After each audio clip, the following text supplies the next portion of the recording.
Hello students, कैसे हैं आप सब। तो पता ही आपको बात करेंगे हम इस वीडियो में 8.1 सॉल्यूशन पार्ट 2। ठीक है, पार्ट 1 हमने जो है 1 से 6 क्वेश्चन कर लिए थे वीडियो नंबर 1 में, और क्योंकि वीडियो बड़ी हो जाती थी ज़्यादा तो मैंने इसको बनाया हूँ पार्ट नंबर 2 में, क्वेश्चन नंबर 7 से लेकर के 11 तक के। ठीक है, तो शुरू करते हैं question number 7, introduction video, example वाली वीडियो, और जो पार्ट 1 है जहाँ पर हमने 1 to 6 क्वेश्चन सोल्व करे हैं वो आप जरूर देख लेना एक बार, पता ही है आप लोगों को। तो शुरू करते हैं। cot theta is equal to 7/8 given है ये। If cot theta is equal to 7/8 तो find the value of these two expressions, ये और ये वैल्यू फाइंड करनी है। और cot थीटा गिवन है 7/8। अब देखो cot थीटा गिवन है तो जैसे हमने क्वेश्चन नंबर 3, 4, 5 किए थे ना हमने, उनमें भी हमको एक ट्रिग्नोमेट्रिकल रेशियो गिवन था। तो इसकी हेल्प से पहले में क्या करेंगे, एक राइट एंगल ट्रायंगल बनाएंगे और ट्रायंगल की तीनों साइड को फाइंड करेंगे, उसके बाद साइन कोस वगैरह की वैल्यू फाइंड करेंगे। ठीक है, तो सबसे पहले बात करते हैं एक राइट एंगल ट्रायंगल के बारे में। तो क्योंकि यहाँ पर नाम नहीं दिया हुआ ए या बी या सी, तो और सब कुछ हमारी चॉइस है कि मैंने यहाँ पर एंगल 90 यहाँ लूँगा राइट एंगल पर, इसका नाम बी रख दिया, इसका ए, इसका सी, ये सब बातें आपको मैंने बता दिया कई बार। तो एंगल थीटा मैंने ए ले लिया, वहाँ भी ले सकते हैं, सब पता है आपको ये बातें। ठीक है, सब जानते हैं आप। अब तो चलते हैं हम आगे। क्योंकि cot theta is equal to 7/8 और कोट थीटा कितना है, कोट थीटा कितना होता है या एक, भाई वो तो एंगल की बात है ना, b/p। b/p means base upon perpendicular. तो थीटा के लिए ये परपेंडिकुलर, ये हाइपोटेनियस, ये बेस थीटा के लिए। तो थीटा के लिए बेस कौन हुआ बताओ, ए बी, और परपेंडिकुलर कौन हुआ, बी सी। समझ में आया, ऐसे करते आए पीछे भी। तो यहाँ से हम क्या कर लेंगे, लेट कि ए बी और बी सी का रेशो 7:8 है, तो ए बी तो क्या हो जाएगी 7A, बी सी क्या हो जाएगी 8A। बात समझ में नहीं पता है, आ गई होगी। तो परपेंडिकुलर यानी कि अब इनको हटाओ यहाँ से, और यहाँ पर नाम दे इनकी ये लिखते हैं ए बी 7A और बी सी कितना हो गया था 8A। Now in right triangle A B C by Pythagoras theorem, ये भी जानते हैं आप, पीजीटी मीन्स पाइथागोरस थ्योरम हमारे लिए क्या होता है साहब, AC² is equal to AB² plus BC²। तो AC की वैल्यू तो फाइंड ही करनी है ना, तो AC² is equal to AB मतलब 7A का होल स्क्वायर, BC मतलब 8A का होल स्क्वायर। समझ रहे हैं बात को, ठीक है। तो AC² 7 का स्क्वायर 49A² और 8 का स्क्वायर 64A²। ठीक, AC² क्या बन जाएगा, 4 और 9 13, 6 और 4 10 और 1 11, 113A²। जब स्क्वायर रूट को इधर ले आओगे तो 113A² का स्क्वायर रूट। तो AC इज इक्वल टू कितना हो गया, रूट 113 इंटू A, क्योंकि A² का तो A हो जाएगा, ये इसका रूट हमको, ये परफेक्ट इसका नंबर नहीं है तो इसको हम रूट में छोड़ देते हैं फिलहाल के लिए, ऐसे थोड़ी देर के लिए। बाकी देखते हैं आगे कुछ करेंगे तो अगर, चलो जी। तो ये मैंने पहले ट्रायंगल की तीनों साइड फाइंड कर ली, और ये इतना काम तो हमारे लिए कोई भी नया काम नहीं है, कोई भी नया काम हमने नहीं किया, सब पुराना काम किया है। अब हमको चाहिए क्या क्या, जो मेरे को फाइंड करना है ना, उसमें मुझे केवल 2 रेशो चाहिए, साइन और कोस, और तो है ही। तो एक तो मैं फाइंड करना चाहूँगा साइन थीटा और दूसरा मैं फाइंड करना चाहूँगा कॉस थीटा। तो वहाँ देखकर बताओ, या आपको सब ट्रिक्स भी याद है अब तो। साइन क्या होता है, परपेंडिकुलर अपॉन हाइपोटेनियस, साइन होता है परपेंडिकुलर अपॉन हाइपोटेनस, कोस होता है base upon hypotenuse. And according to my figure theta is this angle and opposite to theta perpendicular opposite to 90 hypotenuse. तो परपेंडिकुलर कितना 8A अपॉन हाइपोटेनस कितना root 113A, A से A cancel हुआ तो 8 upon root 113। ऐसे इधर base upon hypotenuse तो 7A upon root 113A, A से A कैंसिल तो 7/√113। तो मैंने पहले साइन और कोस की वैल्यू फाइंड कर ली। अब बात करते हैं इस पहले वाले एक्सप्रेशन की। फर्स्ट हमको फाइंड करना है 1 + sin theta into 1 - sin theta upon 1 + cos theta 1 - cos theta. देखो यहाँ पर ना मैं आपको एक बात बताना चाहूँगा कि अगर हमने 8.2 और 8.3 मतलब ये चैप्टर पूरा कर लिया होता है, सपोज दैट हमने चैप्टर पूरा कंप्लीट कर लिया, तब तो मैं इस क्वेश्चन को अब यहाँ बहुत ईजी तरीके से मतलब कर तो मैं इसको अब भी दूंगा, लेकिन अब थोड़ा सा कैलकुलेशन पर्पज से बड़ा हो जाएगा। अगर हम 8.3 कर चुके होते, मतलब 8.3 करने के बाद हमारे पास एक फॉर्मूला आ जाएगा, तब हम इस क्वेश्चन को बहुत ईजिली कर सकते हैं। मतलब क्या है कि जब ये क्वेश्चन एग्जाम में आता है तो वहाँ तो कोई ऐसी बाउंडेशन नहीं है ना कि आपको 8.1 या 8.2 या 8.3 के फॉर्मूले लगाने हैं। वहाँ तो आप कोई भी फॉर्मूला लगा सकते हो एग्जाम में। तो फिलहाल तो हमको 8.1 के ही फॉर्मूले याद है तो हम वही लगा रहे हैं। बट जब हम 8.3 भी कर लेंगे तो हम 8.3 के भी यूज कर सकते हैं। 8.1 के काफ़ी क्वेश्चन हैं जो आने वाले एक्सरसाइज के फॉर्मूलों से भी होंगे, ठीक है। बट लेकिन वो हम कब करेंगे, जब मैं आपको इसकी एक्स्ट्रा क्वेश्चन शीट कराऊंगा तब, ठीक। फिलहाल तो मैं इसको 8.1 के मेथड से ही कराऊंगा, मतलब बड़े वाले मेथड से ही कराना पड़ेगा मेरे को। तो हम करते क्या है अभी फ़िलहाल के लिए 1 + sin थीटा की वैल्यू यहाँ पुट कर देते हैं 8/√113 और 1 - 8/√113। ऐसे ही सर 1 + cos थीटा तो 1 + 7/√113 और 1 - 7/√113। अब एक फॉर्मूला याद करो यार आप, a + b a - b। a + b a - b क्या होता है, a² - b², a² - b²। ये रिपोर्ट में a + b a - b, तो a² - b²। अब तो सिंपल कैलकुलेशन रह गई, 1 - 64/113, 1 - 49/113, ठीक है। बाकी इधर कर रहा हूँ, 113 एलसीएम आएगा तो 113 - 64/113, 113 की 1 में करोगे तो 113 - 49/113, ये कैंसिल हो गया।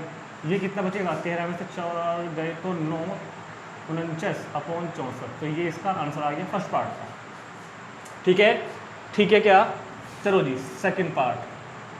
सेकंड पार्ट में बोल रहा है वो कोट थीटा का स्क्वायर। याद करो आपको समझाया था मैंने, या तो शायद एग्जाम्पल में समझाया था या मैंने वीडियो 1 में समझाया था, पार्ट 1 में, कि अगर कोट थीटा का या फिर किसी भी ट्रिग्नोमेट्रिकल रेशियो का स्क्वायर या फिर क्यूब या फिर कोई भी पावर लिखी हुई है ना, तो वो एक्चुअल में होल पावर कंसिडर करी जाती है। लिखते ऐसे हैं, ये तरीका लिखने का मतलब क्या होता है इसका, कि कोट थीटा की मल्टीप्लाई कोट थीटा में कर रहे हैं। कोट थीटा का होल स्क्वायर या cot square theta is equal to cot theta into cot theta. क्योंकि कुछ बच्चे क्या कर देते हैं, ऐसे कर देते हैं, ये बात गलत होती है, या ऐसे कर देंगे, दोनों को लगा देंगे, सब गलत बात है, ये सब ठीक है। तो कोट थीटा की वैल्यू तो है ही मेरे पास, शुरुआत J1 में 7/8 तो 49/64 कंप्लीट। तो okay students, note it down fast and turn to next question, question number 8। Question number 8, if 3 cot A is equal to 4, if 3 cot A is equal to 4, मतलब क्या हुआ कहने का, मतलब हुआ कि कोट A की वैल्यू 4/3, ठीक है। अभी हम आगे ले जाते हैं, फिलहाल कोट A की वैल्यू 4/3। तो कोट A क्या होता है, बेस अपॉन परपेंडिकुलर, पहले क्वेश्चन की तरह। कोट क्या होता है, बेस अपॉन परपेंडिकुलर। अच्छा, ट्रायंगल नहीं दिया हुआ, कुछ बनाएंगे अपनी तरफ से, राइट एंगल ट्रायंगल, और ये राइट एंगल हो गया इधर, यहाँ A है तो पता ही है आपको, मैं A यहाँ लूँगा और B मैं यहाँ लूँगा, C में यहाँ लूँगा। समझ में आ रही बात। बेस कितना हो जाएगा, AB, परपेंडिकुलर कितना हो जाएगा, BC। तो क्या कर लेंगे हम लोग, let AB is equal to 4A and BC is equal to 3। कोई नया काम नहीं कर रहा मैं, सब कर चुके हैं आप 1000 बार, ये आप कर चुके कई बार। अब क्या करना है, Pythagoras theorem in right triangle ABC, right triangle ABC में बाय पाइथागोरस थ्योरम लगा दो जी। AC का square is equal to A B का स्क्वायर प्लस बी सी का स्क्वायर। बिल्कुल सेम पहला क्वेश्चन जैसे हो रहा है। तो A C square, A B की वैल्यू 4a का स्क्वायर, बी सी की वैल्यू 3a का स्क्वायर। तो A C square is equal to 16a square plus 9a square. तो ए सी का square is equal to 25a square. बहुत बढ़िया। A C is equal to square root of 25a square. तो A C is equal to कितना, अरे बता दो, 5a। चलो जी साहब 5a। ये तो कॉमन काम है, सब में कर रहे हैं। अब करना ये है कि चेक वेदर, चेक करो कि क्या ये इक्वल होगा इसके या नहीं, और नॉट। तो हम क्या करेंगे, लेफ्ट हैंड साइड की वैल्यू फाइंड करेंगे, फिर राइट हैंड साइड की वैल्यू फाइंड करेंगे और देख लेंगे इक्वल आ रही है या नहीं। तो यार ये बता दो, लेफ्ट हैंड साइड और राइट हैंड साइड की वैल्यूज फाइंड करने के लिए मेरे को कौन कौन से ट्रिग्नोमेट्रिक कंडीशन चाहिए, वहाँ देख कर बताओ। एक तो चाहिए मेरे को साइन ए, चलो जी फाइंड कर लेते हैं। एक क्या चाहिए मेरे को, कोस ए, चलो जी फाइंड कर लेते हैं। एक चाहिए अपने को tan, कोई बात नहीं, फाइंड हो जाएगा। क्यों, ट्राइंगल वगैरह ए के लिए बात करेंगे, एंगल ए के लिए परपेंडिकुलर मतलब बी सी अपॉन हाइपोटेनियस ए सी। कोस के लिए बेस कौन होगा, ए बी अपॉन हाइपोटेनियस ए सी। अब तो समझ में आ रही है सारी बातें। हाँ, tan ए कितना होगा, perpendicular B C upon base कितना होगा, ए बी। चलो जी रखो, 3a upon 5a, 4a upon 5a, B C 3a upon 4a। सबके a कैंसिल, तो ये साइन ए की वैल्यू 3 अपॉन 5, कोस ए की वैल्यू 4 अपॉन 5, tan ए की वैल्यू 3 अपॉन 4। और अब फाइंड करो पहले LHS, फिर फाइंड करेंगे RHS। पहले LHS और फिर फाइंड करेंगे हम, क्या फाइंड करेंगे फिर हम, RHS। चलो जी, तो बात करते हैं पहले LHS के बारे में। 1 माइनस tan स्क्वायर ए अपॉन 1 प्लस tan स्क्वायर ए। रखो ये आप वैल्यू रखो आप इसमें, 1 माइनस tan ए, ये रहा tan ए, tan ए 3/4 का होल स्क्वायर अपॉन 1 प्लस 3/4 का होल स्क्वायर। रख दिया। सोल्व करो कैलकुलेशन, बस और कुछ नहीं करना है यहाँ पर। तो 9 अपॉन 16 और यहाँ भी 9 अपॉन 16। 16 को 16 में से हो गए 7/16 और इधर 25/16। ये कैंसिल हो गया, तो 7 अपॉन 25। ठीक है, अब फाइंड कर लेंगे RHS और देखते हैं कि इक्वल आएगी कि नहीं आएगी। RHS क्या है, RHS क्या है, कॉस स्क्वायर ए माइनस साइन स्क्वायर ए। कोस ए ये रहा, साइन ए ये रहा। कोस ए कितना है, 4 अपॉन 5 का होल स्क्वायर, साइन ए कितना है, 3 अपॉन 5 का होल स्क्वायर। तो 16 अपॉन 25 माइनस 9 अपॉन 25। एलसीएम ले लो भाई, 25 तो 16 माइनस 9 7 अपॉन 25। बताओ क्या करूँ, क्या लिखूँ, क्या लिखूँ, LHS is equal to RHS। तो yes this is equal, LHS is equal to RHS। इसमें चेक कर दे कि हाँ ये इक्वल है। चलो जी नोट करेंगे तुरंत। Question number 9। देखो 9 क्वेश्चन को पढ़ने से पहले, रीड करने से पहले एक बात बताना चाहता हूँ कि देखो ट्रिग्नोमेट्री जो चैप्टर है ना, इसमें मैंने आपको कई बार बताया पहले भी कि एक्सरसाइज में कई क्वेश्चन ऐसे हैं कि जो हम अगर 8.2 और 8.3 को पढ़ने के बाद में करते हैं तो बहुत इजी हो जाते हैं। ये क्वेश्चन भी उन्हीं में से ही है।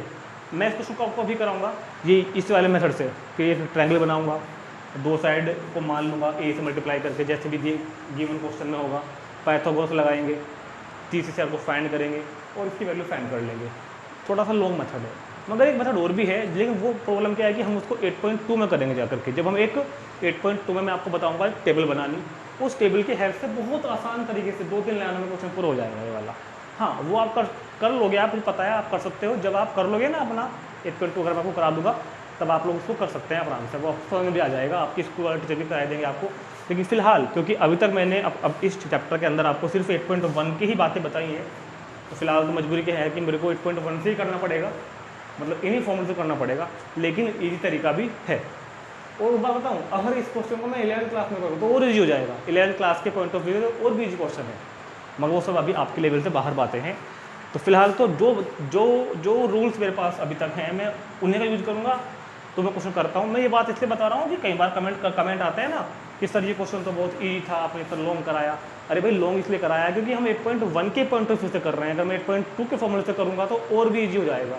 ठीक है, 11th क्लास के में जाके करूँ तो और ईजी हो जाएगा। कुछ नहीं रखा, ओरली क्वेश्चन है ये, 11th क्लास के बच्चे को पूछना आप तो वो देखते बता देगा इसका आंसर आपको। चलो जी, तो इन ट्राइंगल ABC बात करते हैं। ट्राइंगल ABC नहीं बात करते हम तो भैया, हमेशा हम कहाँ बात करते हैं, राइट एंगल एट बी। अच्छा, ये भी मेरी तरह बी पर ही लिखता है राइट एंगल को, है ना। देखो बी कितना है, A 90, और tan A कहा उसने, A मैंने यहाँ ले लिया और C मैंने यहाँ ले लिया, नो प्रॉब्लम, कोई दिक्कत नहीं है, कोई दिक्कत नहीं है। तो tan A की वैल्यू 1/√3, मतलब कौन, परपेंडिकुलर अपॉन बेस, मतलब कौन, परपेंडिकुलर कौन होगा A के लिए, BC, और बेस कौन होगा, AB। यहाँ तक कोई नई बात नहीं है। क्या करेंगे, लेट करेंगे, BC की वैल्यू तो हो जाएगी, इसको मल्टीप्लाई कर दो A से, 1 × A मतलब A, और AB की वैल्यू हो जाएगी, इसको मल्टीप्लाई कर दो A से मतलब A√3। ऐसे तो करते आए ऊपर से अब तक, अरे सारे क्वेश्चन ऐसे तो कर रहे हैं भाई। BC की वैल्यू A, AB की वैल्यू A√3। अब लगाएंगे Pythagoras theorem. In right triangle ABC by Pythagoras theorem क्या होगी साहब जी, AC² is equal to AB² plus BC²। AC² is equal to AB की वैल्यू A√3² प्लस BC की वैल्यू A²। तो AC² A² जब स्क्वायर करोगे ना तो A² और √3 का 3 हो जाएगा प्लस A²। तो AC² इज इक्वल टू हो जाएगी 4A²। तो AC is equal to square root of 4A²। तो AC इज इक्वल टू 4 का 2, A² का A। तो ये लो AC आ गई मेरे पास 2A। अब हमको जो वैल्यू फाइंड करनी है ना क्वेश्चन में, ये जो दो पार्ट फाइंड करने हैं, इनमें जाओ और देख के बताओ कि हमको चाहिए क्या क्या। देखो मेरे को 4 चीज़ चाहिए, अगर आप देख रहे हो, साइन के साथ A और साइन के साथ C। एक तो चाहिए साइन A, एक चाहिए कितना, साइन C, और कोस A। इन दोनों पार्ट में हमको ये चारों चीज़ चाहिए, sine A sine C, cos A cos C। तो ये इस क्वेश्चन को ना मैं अगर चाहता तो मैं आपको ये भी कह सकता था कि चलो हम इस क्वेश्चन को उसी वाले मेथड से करेंगे, 8.2 वाले मेथड से। लेकिन इसके पीछे एक रीज़न है क्यों एनसीईआरटी में यहाँ पे क्वेश्चन दिया हुआ है। इसके पीछे भी एक रीज़न है। कई बच्चों को, इवन कई टीचर्स को नहीं पता होता, वो सोचते हैं कि यार जब क्वेश्चन दूसरे एक्सरसाइज के मेथड से, जब क्वेश्चन 8.2 के मेथड से इतना ईजी है तो क्यों यहाँ दिया गया है। इसके पीछे बहुत बड़ी बात छुपी है। देखो क्या आपने इससे लेकर 8 तक के क्वेश्चन किए, अब तक किए नहीं किए, शायद मुझे जहाँ तक याद है क्वेश्चन नंबर 2 में ही ऐसा हुआ था कि आपको एक ही ट्राइंगल में इस एंगल को देख के भी और इस एंगल को देख के भी वैल्यू निकालनी हुई थी। ठीक, जैसा आपको इंट्रोडक्शन समझाया था कि इसके लिए बेस परपेंडिकुलर अलग होते हैं, इसके लिए बेस परपेंडिकुलर अलग होते हैं।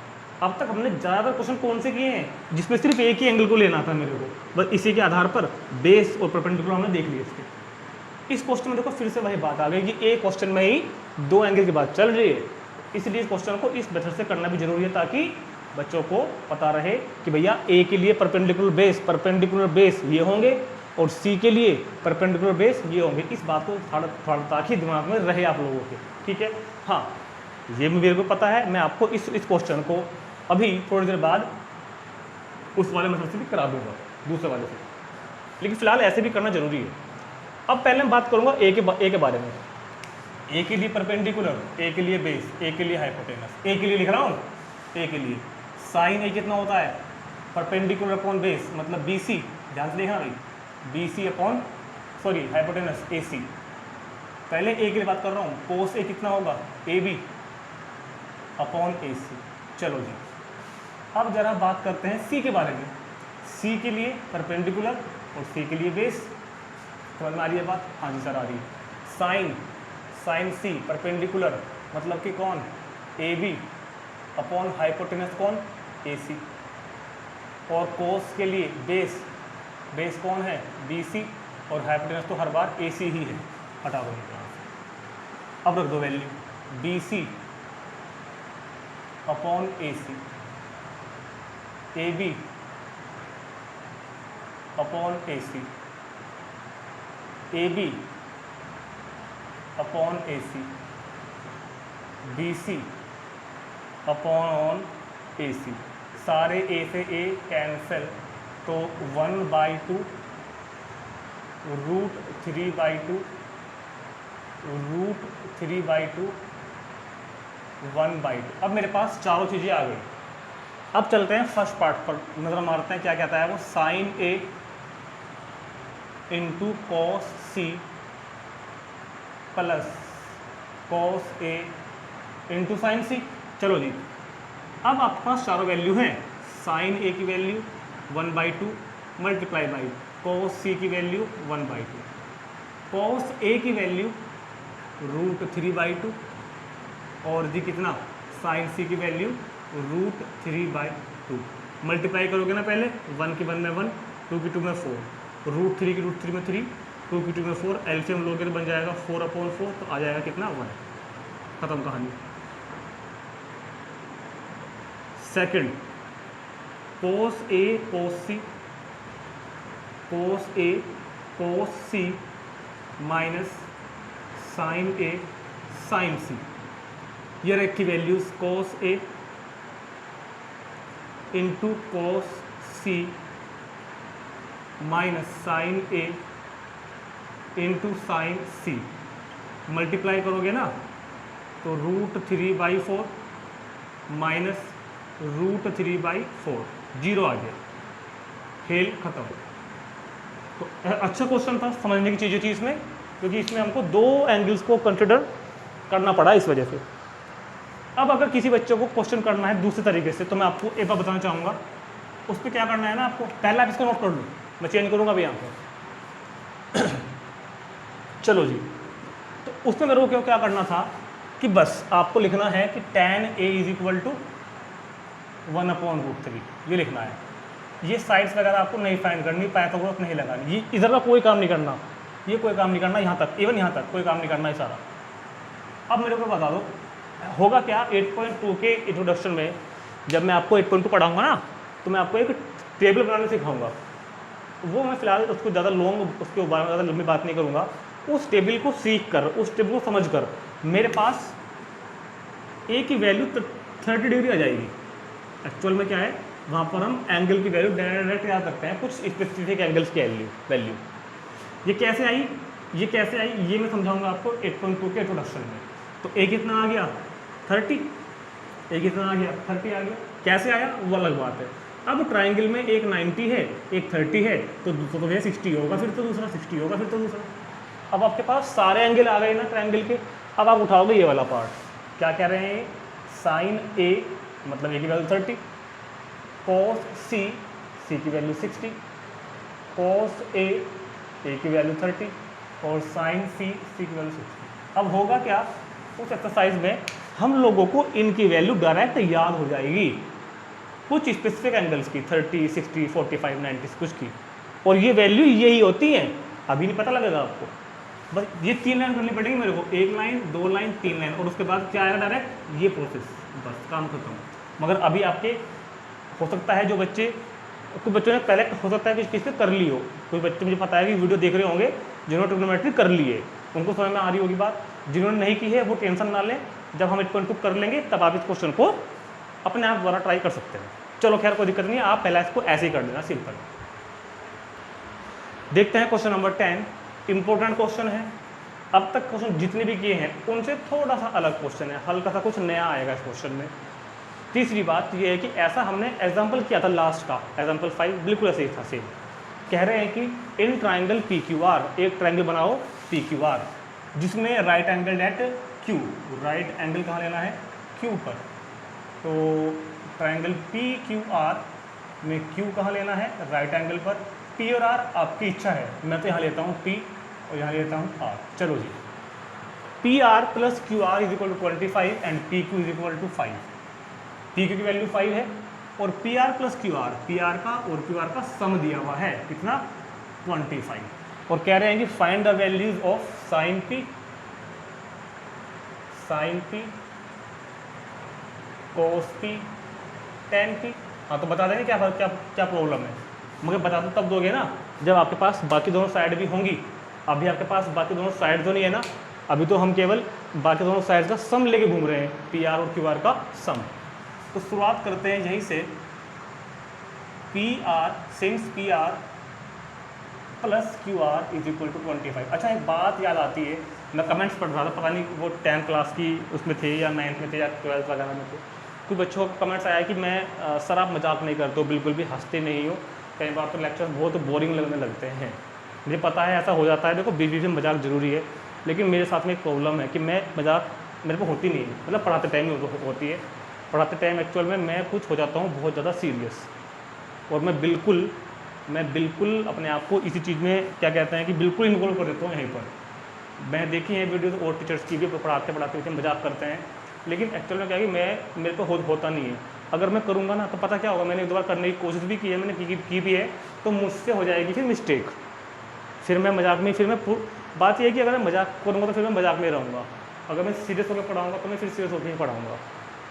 आपको पता नहीं होगा, अगर कई बार ऐसा हुआ है कि मजाक के चक्कर में क्वेश्चन गलत हो गया हल्का सा, और वो वीडियो अपलोड भी हो गई, और पता क्या हुआ, और फिर जब बाद में बच्चों ने कमेंट्स करके बताया कि सर ये तो गलत क्वेश्चन है, तो फिर पता लगा कि ये तो वाकई में गलत हो गया क्वेश्चन, और गलती बहुत छोटी थी, लेकिन भाई दुनिया देखती है, इंप्रेशन खराब जाएगा, और वीडियो थी लगभग 1 घंटे की, तो उस हल्की सी मिस्टेक, मतलब कि सिंपल कैलकुलेशन थी, पॉइंट्स वगैरह की कैलकुलेशन में मैंने मिस्टेक कर दी, मजाक के चक्कर में हो गई, वीडियो तो फिर वापस रिमूव करनी पड़ी, डिलीट करनी पड़ी, पूरी 1 घंटे की वीडियो खराब, सिर्फ एक मजाक की वजह से। तो इस वजह से मजाक पढ़ाते टाइम नहीं करता हूँ, वैसे मैं मजाक करता हूँ, कभी आप मुझसे मिलोगे तो मैं मजाक भी करता हूँ, लेकिन मजाक के टाइम पे मजाक और पढ़ाई के टाइम पे सीरियस होकर पढ़ाई, ठीक। तो ऐसे कभी ऐसा ना हो जाए कि छोटे मोटे मजाक के चक्कर में पूरी 1 घंटे की वीडियो ख़राब हो जाए, बल्कि 1 घंटा तो आपके लिए ही है जो आप देख रहे हो, जो आपको टाइम शो हो रहा है। एक्चुअल में अगर 1 घंटे की वीडियो बनती है ना, आपको पता होगा, क्योंकि आजकल तो बच्चे क्या करते हैं, रील्स और शॉर्ट्स का ज़माना है आजकल, तो अगर 1 घंटे की वीडियो है ना, तो मेरे उसमें कम से कम ये मान लो आप 3 घंटे लगते हैं, पता होगा आपको ये। तो वे पहले ही सारा कंटेंट तैयार करना, मतलब देखना कि आज क्या कराना है, सारे को प्रिपरेशन करना, ऐसा होता नहीं जैसे आपके स्कूल के टीचर्स होते होंगे, चलो मैं बताता हूँ आपको बाद, लेसन प्लान वगैरह बनाते हैं, ऐसे ही भाई मुझको तो देखना पड़ता है ना कि भाई आज मुझको ये क्वेश्चन कराने हैं, इतना मुझको कंटेंट कराना है अपनी इस पर्टिकुलर वीडियो के अंदर, उसको देखना पहले एक बार, ठीक है, फिर उसको आपको कराना, ये वीडियो शूट करना, फिर इस वीडियो में बीच बीच में आपको नहीं पता लगता, मैं जाता भी हूँ बीच में, मान लो कोई आ गया, कोई मैं घर में हूँ क्योंकि, ठीक है, कोई प्रॉब्लम आ जाती है बीच में, कई बार पानी पीने या कुछ भी वॉशरूम के लिए, तो फिर उसको एडिट करनी पड़ती है, सब पता है आपको, एडिटिंग कर दो, फिर उसको बाद में फिर से मर्ज कर दो, ठीक। फिर कई बार आप देखते हो मेरी वीडियो पे नीचे फोटो शो होते हैं क्वेश्चन के, उसको फिर एडिटिंग करना, बहुत से काम है, फिर उसको अपलोड करना, उसका थंबनेल बनाना, उस पर टैग लिखना, उस पर डिस्क्रिप्शन लिखना, कितने काम है पता है ना आपको। तो एक कंप्लीट वीडियो जो आप देख रहे हैं यहाँ पर 1 घंटे में, उसमें मेरा 3 घंटे लगते हैं, ये तो आप जानते होंगे ना। तो और एक मजाक के चक्कर में आप सोचो कितना नुकसान हो जाएगा फिर, तो इस वजह से मैं मजाक नहीं करता कई बार। चलो जी खैर कोई बात नहीं, तो देखते हैं P R plus Q are की वैल्यू कितनी है, 25। P R plus Q are की वैल्यू कितनी है इधर, 25। तो हम क्या करते हैं, हमने एग्जाम्पल में भी किया था ऐसा ही, हम मान लेते हैं किसी साइड को x, let P R is equal to X, आप क्यू आर को भी मान सकते हो, कोई प्रॉब्लम नहीं है, P R is equal to X. जब पी आर एक्स है तो जब वहाँ रखोगे तो x plus Q R is equal to 25, तो Q R is equal to 25 minus X. अब आपके पास अननोन्स में, मतलब x में, x की टर्म्स में आर क्यू भी आ गई और पी आर भी आ गई, तो लगाओ Pythagoras theorem in right triangle P Q R. Right triangle P Q R में क्या होगा, क्या होगा, बाय पाइथागोरस थ्योरम से होगा जो भी होगा, पी आर का square is equal to P Q का स्क्वायर प्लस आर क्यू का स्क्वायर। पी आर बताओ, X square P Q square 5 square R Q square 25 minus X का होल स्क्वायर। यहाँ से हम फाइंड कर लेंगे वैल्यू एक्स की, यहाँ से हम फाइंड कर लेंगे वैल्यू, इसकी वैल्यू फाइंड कर लेंगे एक्स की। अब देखो मजाक की बात चल रही थी और वैल्यू भी फाइंड करनी थी, एक बात याद आती है, एक शेर सुनाता हूँ आपको आज। क्या फ़ायदा आपका मैथ पढ़ने का, क्या फ़ायदा तुम्हारा मैथ पढ़ने का जब तुम्हें मेरी वैल्यू ही नहीं पता। वाह। चलो, X square is equal to 5 का स्क्वायर 25, ए माइनस बी का होल स्क्वायर क्या होगा, A square plus B square minus 2ab, minus 2ab। तो जी क्या हो जाएगा, ये कैंसिल, तो 0 बच गया ना इधर, तो 650 माइनस के 50x, 50x को इधर ले आओ, तो इधर कितना हो गया 650, 50 गया फोन में, तो 650 अपॉन 50, तो x की वैल्यू 13 आ गई भैया, x की वैल्यू 13 आ गई। और अगर x 13 आ गया तो पी आर मतलब x मतलब 13 सेंटीमीटर। वेरी गुड, बहुत बढ़िया किया आपने, बता दिया। और Q R is equal to 25 minus के 13 बराबर के 12 सेंटीमीटर। चलो जी साहब, फाइंड क्या करना था मेरे को, साइन पी, वो लिखे ना ऊपर, cos P, tan P. P के बारे में बात करेंगे, sine perpendicular upon hypotenuse, cos P base upon hypotenuse, tan P perpendicular upon base. रखो जी रखो, आर क्यों रखो, अच्छा यहाँ लिख दूँ क्या, पी आर कितना आ गया 13 का, क्यू आर कितना आ गया 12 का। अब सही रहेगा ना, देख लेंगे यहीं से, R Q upon P R, P Q upon P R, tan P R Q upon P Q. तो ये सभी इस क्वेश्चन के तीनों आंसर, ठीक है। 12/13, 5/, ठीक है, नोट करेंगे तुरंत। देखते हैं लास्ट का क्वेश्चन 11, देखते हैं क्वेश्चन नंबर 11। 5 पार्ट है, ट्रू फॉल्स बताना है विद रीजन, ठीक है। The value of tan a is always less than 1। देखो इस क्वेश्चन को आप बहुत अच्छी तरह से समझ पाओगे नेक्स्ट वीडियो में 8.2 के इंट्रोडक्शन में, वहाँ पर मैं आपको कुछ वैल्यूज याद करा दूंगा। तो जब आप उनकी वैल्यूज याद कर लोगे ना, तब आप लिखोगे, अच्छा पहले बताता हूँ फॉल्स, कि ये बात फॉल्स है, tan a की value always less than 1 false है। देखो बात क्या है कि एक एंगल होता है, मैंने बताया था आपको 30, कुछ भी हो सकता है, 0, 1, 2, 3 कुछ भी हो सकता है ए। तो tan a की value, tan a is equal to 1 होता है ओनली वैन कब, जब a की वैल्यू 45 डिग्री हो, बस तब क्लास 10 के लेवल से tan a की वैल्यू 1 होती तो बहुत सारे एंगल्स पर है, मगर हम जो पढ़ रहे हैं, हम पढ़ रहे हैं एक्यूट एंगल के बारे में। तो एक्यूट एंगल के लिए tan a की वैल्यू 1 कब होती है 45 डिग्री पर, जबकि वो क्या कह रहा है ऑलवेज होती है, नहीं होती, वो फॉल्स हो गया। इसका जो बहुत अच्छा रीज़न है वो यही है। और आपको कब समझ लोगे, अब भी समझ लोगे अगले वीडियो में, जब मैं आपको बता दूंगा कि tan a की वैल्यू 0 पर 0 है, 30 पर 1/√3 है, 45 पर 1 होती है। चलो जी सेकंड, sec a की value 12/5 for some value of a, yes true. sec a की वैल्यू कुछ भी हो सकती है, तो आप पता क्या लिखोगे, क्योंकि value of since value of sec a can any real number,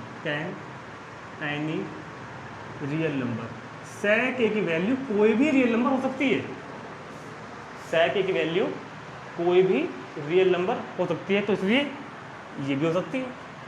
third, cos a is the abbreviation used for the cosecant of a, गलत।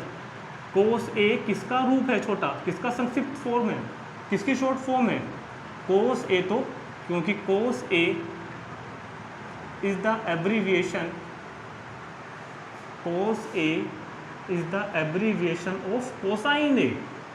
अरे cos a तो कोसाइन a का होता है ना, कोसाइन ऑफ, बल्कि एंगल a, और लिखो cosine of angle a। cos a किसका भी, cos a किसका एब्रीविएशन होता है, कोसाइन ऑफ एंगल a का, जबकि वो कह रहा है कोसिकेंट ऑफ ए का। भाई कोसिकेंट ऑफ ए का तो कोसेक ही होता है, तो बात गलत हो जाएगी, false. Fourth, cot A is the product of cot and A, not, मतलब फॉल्स। क्यों? क्योंकि cot A stands for, cot A का मतलब कोट और ए की मल्टीप्लाई थोड़ी होता है यार, समझाया था आपको इंट्रोडक्शन में। कोट ए का मतलब होता है cotangent, cotangent of angle A. इसका जो पूरा मतलब है वो क्या है? Cotangent of angle A. Cot multiply by A थोड़ी होता है। 5 sine theta is equal to 4/3 false. ये क्यों फॉल्स है? आपको बताया था मैंने इंट्रोडक्शन में कि साइन थीटा की वैल्यू हमेशा 1 से लेस देन होती है, क्योंकि sine A is always less than 1, always less than 1। Sine A की वैल्यू तो हमेशा 1 से छोटी होती है, और जबकि 4/3 कैसा आएगा? 1.33 कुछ करके आएगा, तो बड़ा आ जाएगा ना ये, तो इसलिए ये नहीं होगी। तो ठीक है, तो इन सारे पार्ट्स को आप, तो इन सारे ही पार्ट को आप क्या कर लोगे? समझ लोगे, नोट कर लोगे। और ये वीडियो हमारी पूरी, ये एक्सरसाइज पूरी। अब हम मिलते हैं नेक्स्ट वीडियो में एक्सरसाइज 8.2 के इंट्रोडक्शन में, ठीक है? तब तक आप इसको पढ़ेंगे, अच्छे से रिवाइज करेंगे, क्वेश्चन को करके देखेंगे, और जितना हो सके वीडियो को शेयर करेंगे। जो भी आपने फील करा है कमेंट करके बताएंगे, और मिलते हैं नेक्स्ट वीडियो में। तब तक के लिए बाय।